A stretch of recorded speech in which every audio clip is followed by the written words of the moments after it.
I've been in this business for 14 years and roofing for going on 14 years now.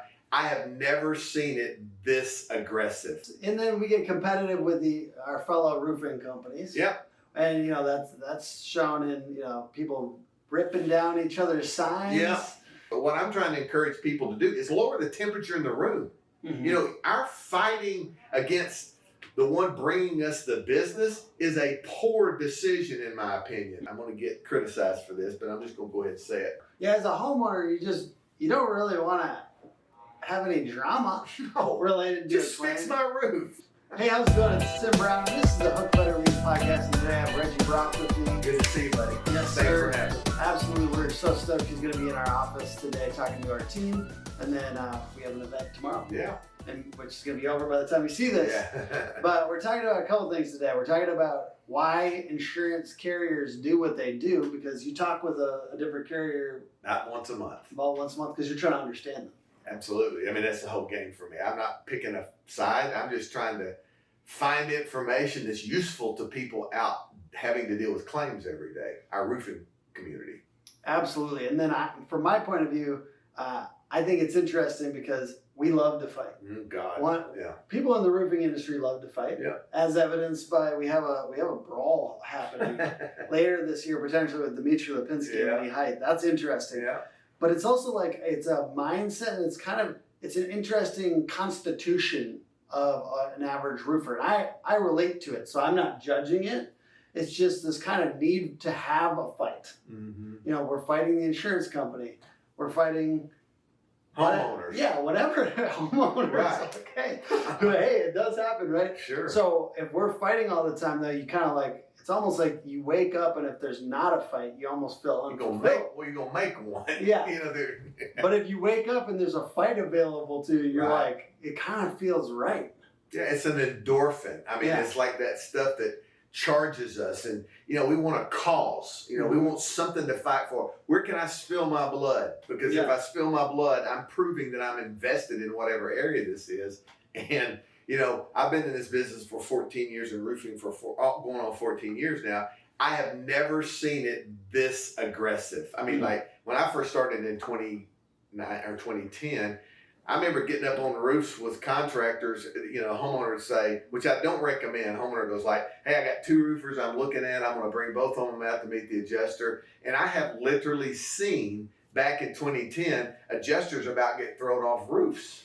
I mean, it's just, but now, Tim, it is at an apex emotionally that I have never seen before. And I think to your point, much of it has to do with that's the way we're built. We feel like to win, somebody's got to lose. I mean, that's the way we see it. If you're going to keep score, I'm going to win. And so, the idea here is not how do we find cooperation. It's like, how do we maintain combat?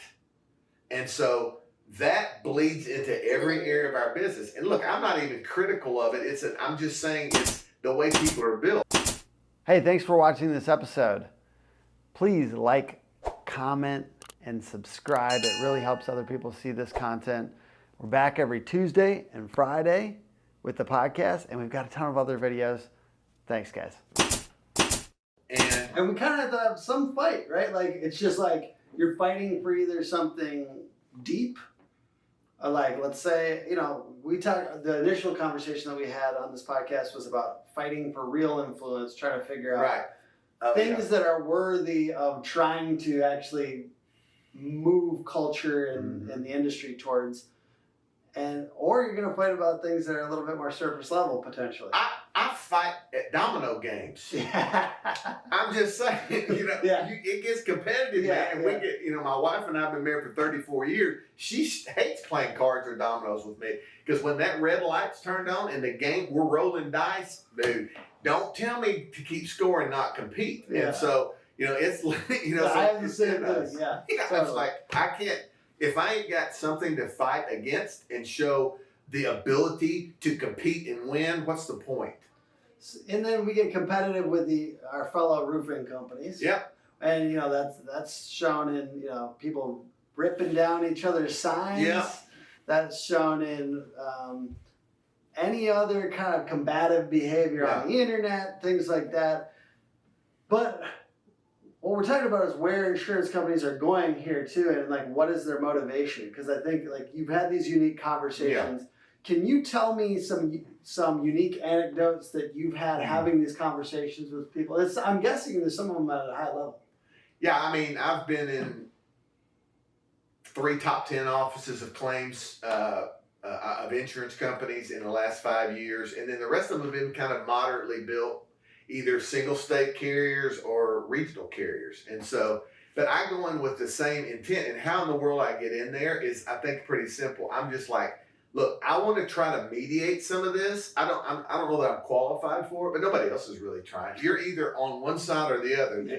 And I sit there and I sometimes go like, we're trying to, as contractors at times, and I'm going to get criticized for this, but I'm just going to go ahead and say it. We get criticized. I mean, we forget that we're trying to choke the goose laying the golden eggs, and that's the carrier.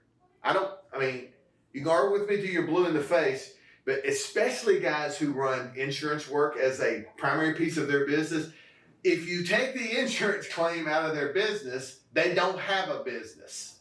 And so, well, Reggie, are you saying we should just bow down and cater? No, that's not what I'm saying. But what I'm trying to encourage people to do is lower the temperature in the room.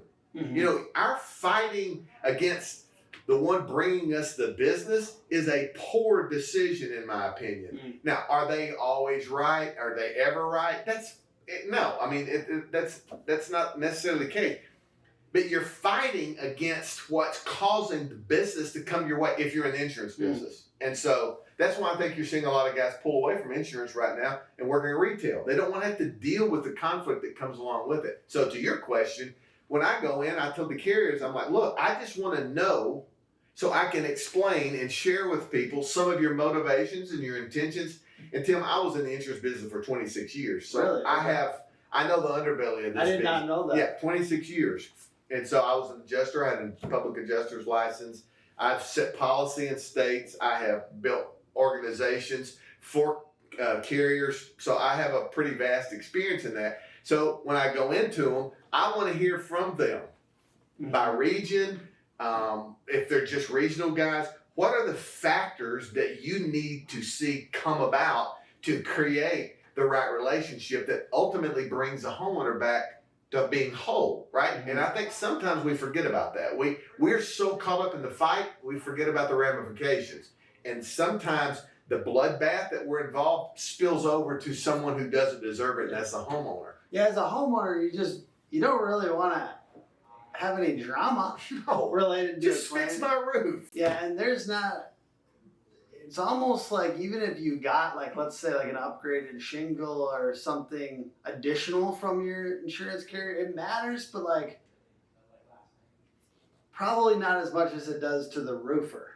And sometimes it's basically drama is expensive, I think, for a homeowner in that process, and they don't expect it. Like I wouldn't expect that as a homeowner that I'm going to have to be involved. Where else in your life as a homeowner do you see that level of drama? Yeah, there's not another home service that usually has that level of drama. No. Yeah. Just roofing. Which is what makes us awesome. Yeah, I know, and it is awesome, but it's exhausting too. Yeah. Right? And so one of the things that I hear from carriers, and this is what I get criticized for when I talk about this subject, is that, well, you're trying to side up with a carrier. No, I'm not. Because I know at times they do things and produce effect on a claim that is not fair to the homeowner or the contractor. For the record, I know that to be the case. But even if it's an issue of record, we need to know how we can turn this to our advantage. And so those are the questions that I ask the carriers is, so what are you really looking for in this partnership with the roofers? We wanted to take care of our homeowner, and we wanted it at a fair price.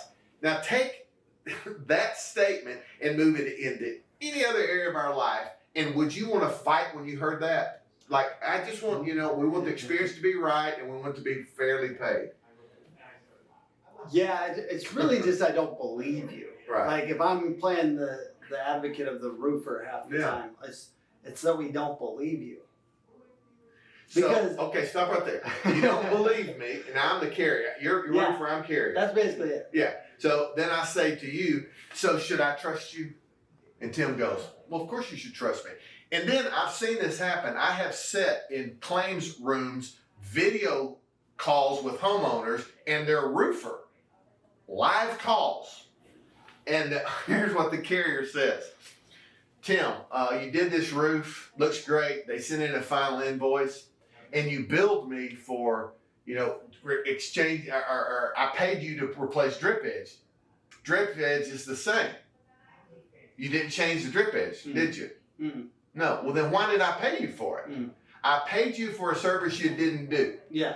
Okay, I look up and I see ventilation on the roof. I paid you to replace that, and you didn't. Yeah.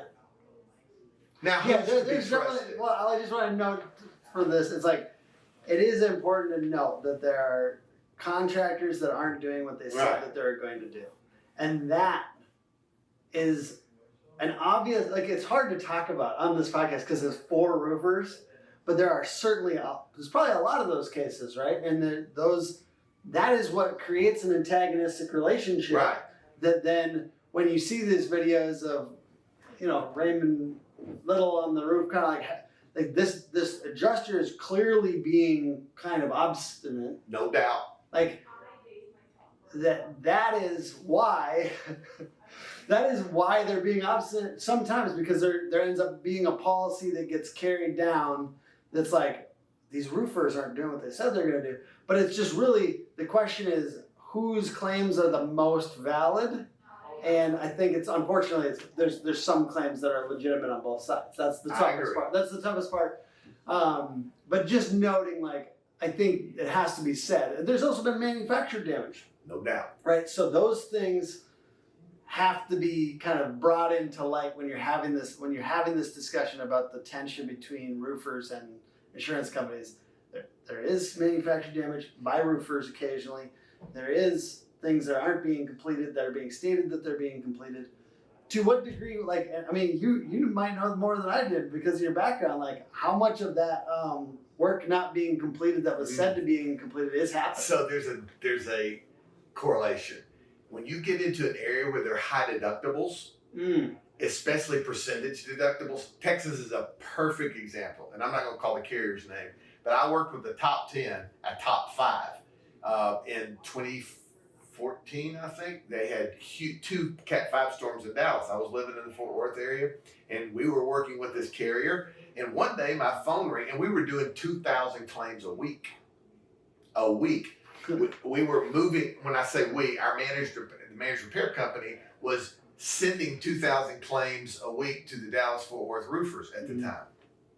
And in Texas, they've got 2-3% deductibles. And so homeowners don't have $2,000, $3,000, $4,000. So the roofer comes and goes, I got you. Mm-hmm. And so they start taking money that was allocated to something else. And, then it's they do fuzzy math to the carrier, and then they get it paid for, but they didn't really pay it for them. They had the insurance company pay it. Is that basically exactly? My question to you is like the whole So hold on a minute. Yeah. So I get this call on a Sunday night at 9 a.m.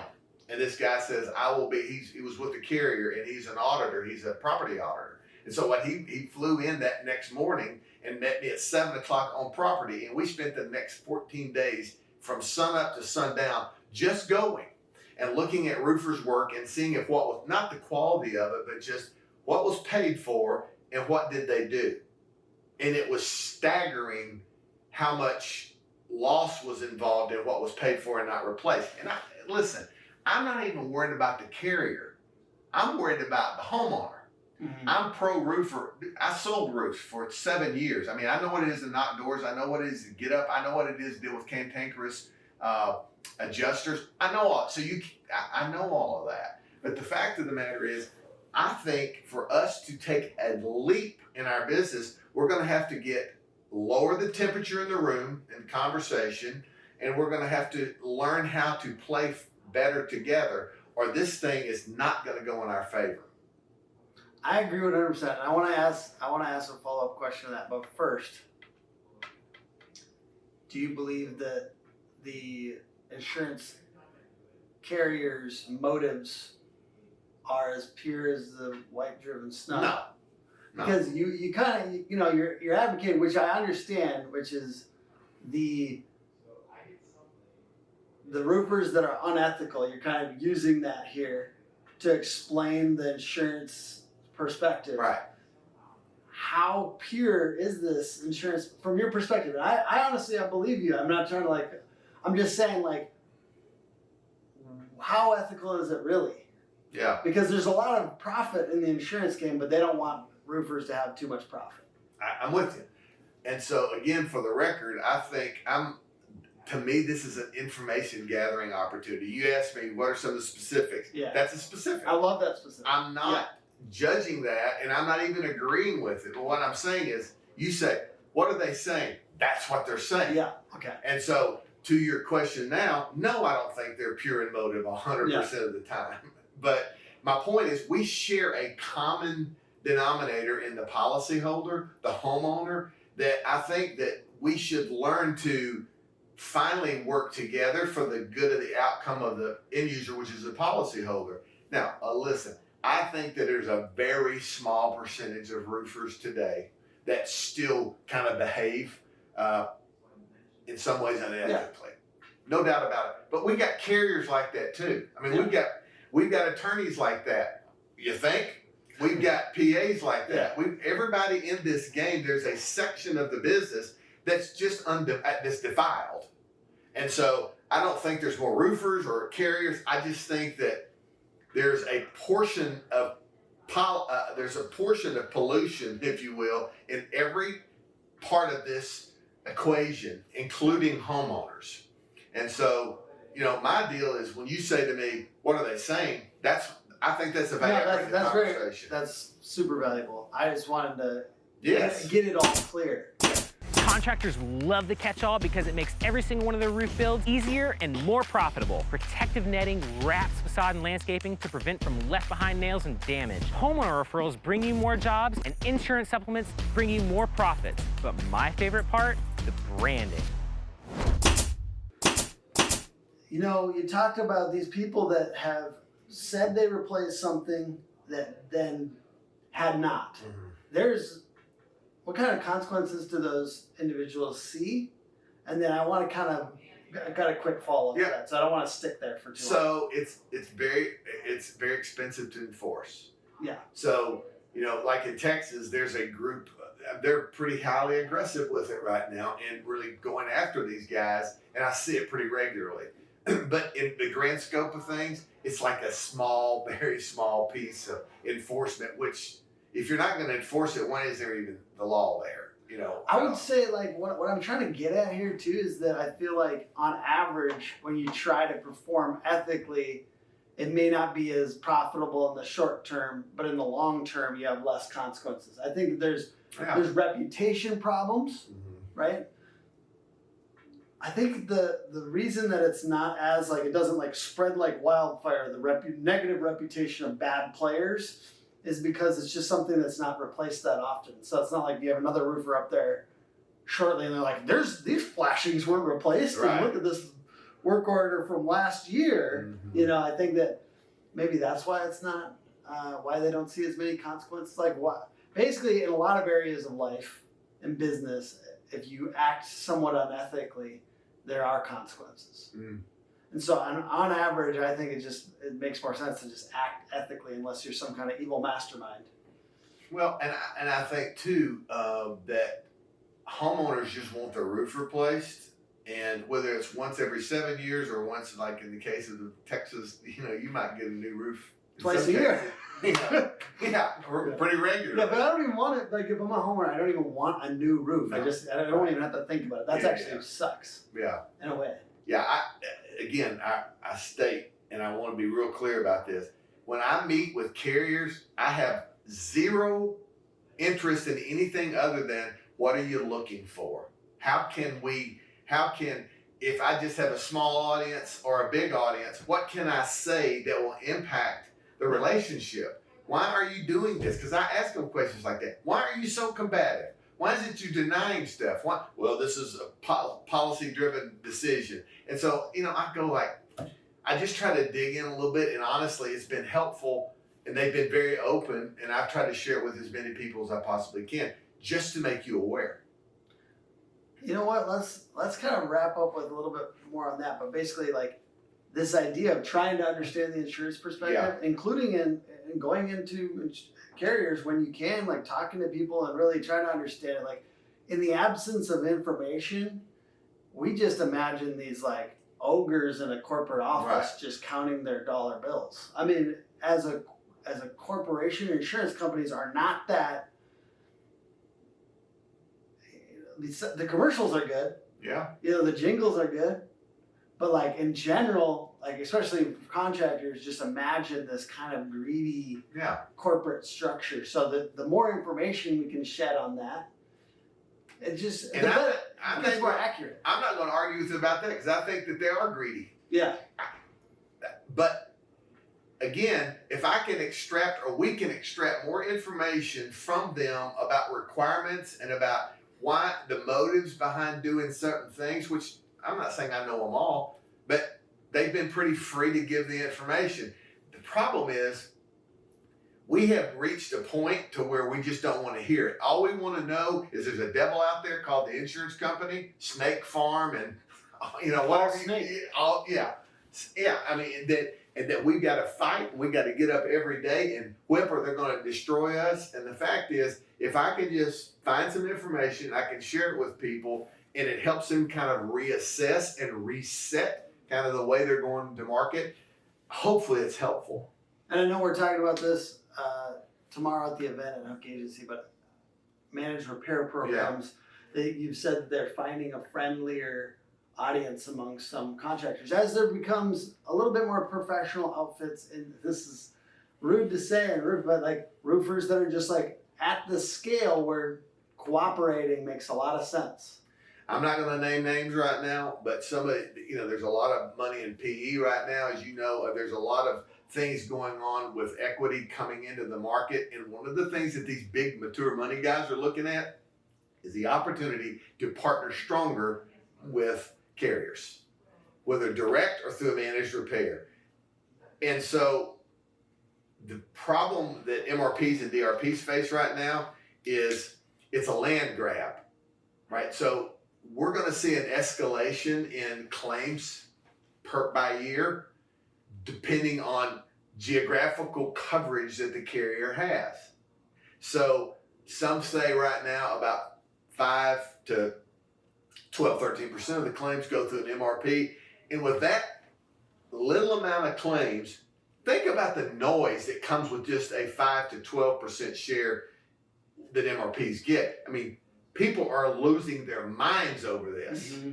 And so, what I tell people is, you know why it's just 12%? No, because they don't have enough coverage, geographical coverage by our contractor network, because if they had that, this would be 30, 40, 50%. No doubt about it. So right now, and I see this happening with contractors all across the country, they're getting their door knocked by MRPs more than they have in a long time, other than just the normal guys that we're used to hearing from.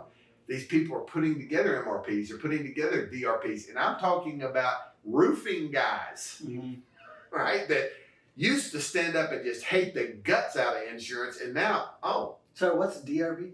Direct repair program. Okay. So the difference is a managed repair is like a middleware. It's like a third-party administrator. Mm-hmm. It's like the claim comes into the carrier. It's then handed off to the MRP, the managed repair company, who is responsible for administering the claim all the way to completion. Mm-hmm. And so then they get networks and claims come in, they hand them out. DRP, though, is where I think the future's headed. And that is a direct relationship between Tim the roofer and the carrier themselves. So when I got the business in 2010, Farmers had a program called First Choice. And that's what it was a DRP. It was a direct repair program. So they would locate contractors in a market and vet them and then put them in their network. And when a storm came, they funneled them all the claims. And it was really a pretty good program. And so then it kind of dried up. And roofers get mad at this a little bit because they're like, that shouldn't be how it is. Sometimes. Yeah, sometimes. But I also could see I mean, it's happened in automotive, right? That's the early kind of if it's happening That ain't the now, early. Let me tell you. Let me give you just a quick history, and then we'll shut up. Okay, thank you. In the 80s. School me. Oh, I thought you meant thank you that I'm shutting up. Yeah. So in the 80s, way back before you even thought of, insurance companies started seeing great loss in the medical side of the business. What would happen is people would get a cold and go and stay in the hospital and get cared for because they didn't have anyone at the house maybe to take care of them. And they just stay in the hospital until they got ready to go home. And the insurance company was just paying the bills. And then all of a sudden they went like, they took what they call a diagnostic research group. And that diagnostic research group said this: based upon the diagnosis, we're going to give you X amount of care in the hospital. After that, the hospital can keep you, but we ain't paying for it no more. And so what you started seeing is people in hospital quicker, right? Because the cost was just cut off. They were like, this is what it's going to take. Mm-hmm. Then it got to doctors' offices. They used to have the PPOs, they still do, PPOs and HMOs. So the interesting twist of that was this. They would go to, the way the hospital program works so well, they went to carriers and they said, hey, you got a problem, we can fix it. And I'm talking about the Blue Crosses and all these major insurance companies said, we have what you want, Mr. Physician, and that is customers. So how much money are you spending on marketing to get new customers? Just stop spending it. So what we're going to do is we're going to run you all our policyholders, if you're in our network, and all we ask you to do is to comply with pricing up front. So the doctors go, so they'd say stuff like this: how many customers or clients or whatever you call them do you get every day coming into your office? All 5 or 10. What if we give you 100? We have the power to force to you clients, customers that you can take, patients that you can take care of. But you're not going to stick us financially. We're going to reach a mediating price here. And so PPOs and HMOs just happen. Then the insurance company go, oh, this is cool. Let's try this in property. So they did the same thing with cars. That's where you got in the store. Okay, yeah. It's like they go to these cars and it's the same principle. How many cars you repair a month? Oh, 50. How would you like 500? And so we're going to force all our policyholders, or we're going to direct our policyholders to you. Mm-hmm. All we ask is that we have agreed upon front-end pricing. Unless you find something that's not discovered upon the initial investigation when you start tearing the car apart, you give me a price, the policyholder is going to pay you a deductible, and we agreed upon we'll pay it quick down the road. Then it started in property interior. So all of your MIT companies, fire and water. What year is this? This was probably in 2001, 2002, somewhere around there, maybe even a little bit later. But they got property involved, but they did it on the interior. So all these fire and MIT guys, same thing. Hey, you want more? That's the trick. You want more? Cool. We can drive you business, but you're going to have to be cooperative with us in pricing. Mm-hmm. So it went to water and fire. That matured, and they're like, now. So people say to me all the time, this has come out of nowhere. No, it's just now hit exterior. Yeah. Interesting. And so that's the evolution. It went from managed care to managed repair. Mm-hmm. And so now it's just hitting, I say just, the last 5 years or so, it's really made an impression on the exterior. But it's been how quick does that, how big does a change does this make, and how quick? If you believe, let's say it's at 16 or whatever percent now, when does it get to 30? When does it get to 50? Same thing with healthcare. Yeah. Once the quicker they got more doctors on, the more feeder they had. So if you don't have the doctors, it doesn't matter. You can't service your policyholder base. It's the same thing in roofing now. Once they get contractors lined up in networks, they're going to have a place to put the claims. Right now, they just don't have enough participation at the contractor level to flush the claims that they need. Interesting. It's just about the land grab. Right now, it's FNOL, right? First notice of loss. Right. It's coming a lot of times from roofers knocking on their door, and the question is where do you get that? You get it from the you get it from the homeowner, or like, you know what I mean? Like, basically, how does this compete with door knocking? Well, it's almost the same because when I first started, I'd go knock doors and they would say, I'd go up to take pictures, bring it down and show them, you got damage, just call the insurance company. So I wouldn't let them do it. I just called. I would say, I'm here with your homeowner, Mr. With Tim, and hey, Tim, could you verify I'm with you? And Tim would take the phone and say, yeah, I'm here with you. Well, I noticed damage on the roof. He wants to file a claim because most homeowners don't know the path to getting all that done. Mm-hmm. And I would say, look, I need to make sure that I'm here. I represent the policyholder. And all that stuff I was saying was as legal as it could be. I mean, I'm violating UPPA all along the way. I'm doing everything I shouldn't have. Yeah. And I've been in the insurance business for 26 years. But the thing we can't forget is that most homeowners don't know the process and they need a little bit of help. But like, insurance companies don't have a lot of incentive to be that first notice of loss, is what I'm saying. What do you mean? Like, why would, so there obviously is a lot of flow coming through them. They're the first person they're calling is an insurance company. I know that when I had my roof had an issue, that was my first call, just to understand. So you're saying at that moment, but no sooner. You know what I mean? Sometimes there's damage that we don't know about yet as homeowners. Yeah. So it's brought to light by our good roofers that are knocking doors. I get that. But see, here's the parallel. Because if that incentive was taken away, I mean, I'm just saying, No, it was you're a big right. shift. Yeah, and so one of the challenges that we face is like me as a homeowner, I'm a property owner. And I've been in the insurance business 26 years, there's still things about that policy I don't understand. But one of the things I saw early that I tell when I was selling, I would tell homeowners this all the time. Even if you don't replace your roof, there's a clause inside your homeowner policy called a due diligence clause. And that due diligence clause is a get out of jail card free by the carrier. And what I mean by that is if you know or you think or even you're concerned that there may be damage from a recent storm and you don't notify the insurance company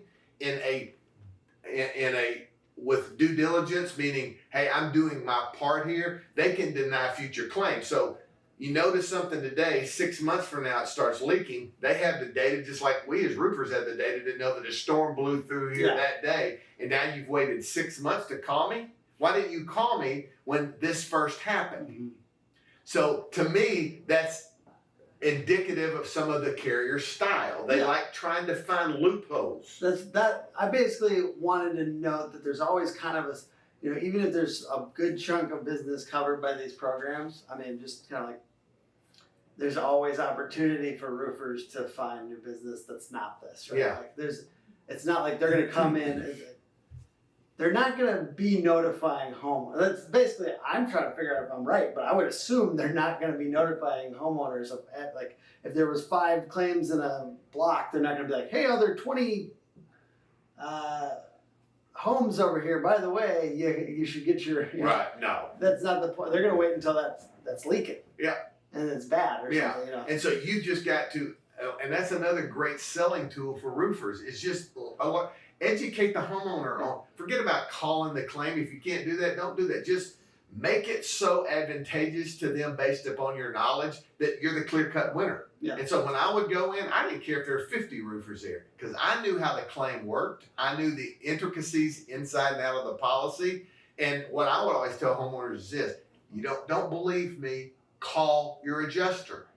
Call your adjuster and see if he'll verify what I'm saying. Mm-hmm. And so it was a strategy of value that I always did well with, and that's what I'm trying to encourage roofers to be more mindful of so that they can share. And if they get information about the carrier and use it in a positive way, it's only going to enhance their patch of business because people are going to trust them more. Hey, I'm not here because I had guys do this all the time.